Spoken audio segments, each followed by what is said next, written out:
Let's take a problem of degeneracy. Degeneracy means when we have number of allocations less than m plus n minus 1. So here I have taken an example. Here after solving by Vogel's method, WAM method, I got this and this allocations. Now here we have a rule to assign a dummy allocation to make these as m plus n minus 1 number of allocations. जैसे कि आप देख सकते हो 10 यहाँ पे 1 2 3 4 5 allocation हुई थी, जबकि यहाँ पे होनी चाहिए थी आपकी 6, क्योंकि 3 + 4 - 1 करोगे तो 6 आएगा. So because number of allocations were less than m plus n minus 1, that's why I have to introduce a dummy allocation which is denoted by delta. Now where we should allocate this dummy allocation, please listen carefully. In row or column where we have the maximum number of allocations and the minimum payoff or least payoff. ठीक है, उस रो या column में जिसमें सबसे ज़्यादा allocations हों और वहाँ पर जो लीस्ट पे ऑफ है उस वाले सेल में आपको इसको एलोकेट करना है.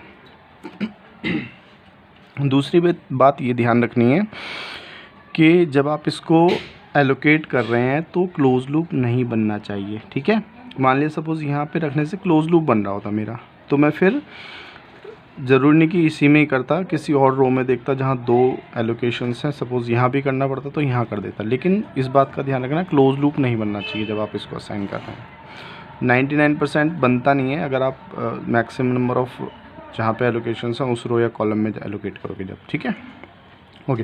तो मैंने यहाँ पे असाइन कर दिया. Now I can apply Modi method, क्योंकि क्लोज लूप भी नहीं बन रहा है. After applying Modi method I got the solution, simple. ठीक है, यहाँ सबसे ज़्यादा एलोकेशन थी, इसे 0 मान लिया था. Okay, one more problem I am taking here. Here it is a problem of unbalanced transportation problem as well as degeneracy problem. ठीक है, तो यहाँ पे ये एग्जांपल लिया मैंने. ठीक, इसमें फिर मैंने वैम मेथड अप्लाई किया. 1 2 3 4 5 6 7 यहाँ तो कंप्लीट आ रही है. m plus n minus 1 7 आएगा, जो कि पूरी ये एलोकेशंस पूरी हैं 7. लेकिन ज़रूरी नहीं कि problem of degeneracy initial solution में ही आए, वो जब आप ऑप्टिमल सॉल्यूशन फाइंड कर रहे हैं उसमें भी आ सकती है. तो देखो कैसे यहाँ पे करोगे. तो वैम से मैंने सॉल्यूशन फाइंड कर लिया.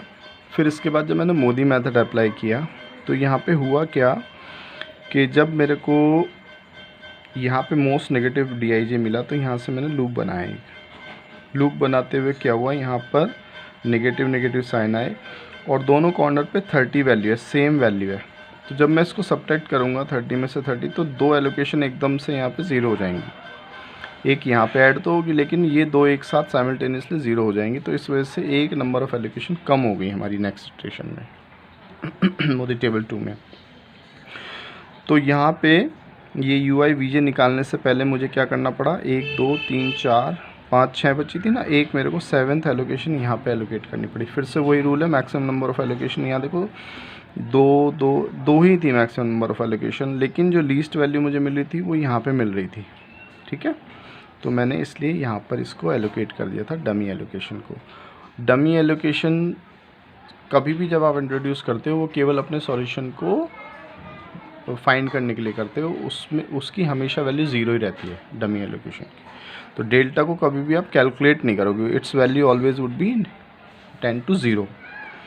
तो मैंने इसको इंट्रोड्यूस करके UI VJ की वैल्यूज़ तो फाइंड कर ली. ठीक है, फिर DIJ फाइंड किया. DIJ सारे मेरे पॉजिटिव आ रहे हैं, तो मैं कहूँगा कि यही मेरा ऑप्टिमल सॉल्यूशन होगा.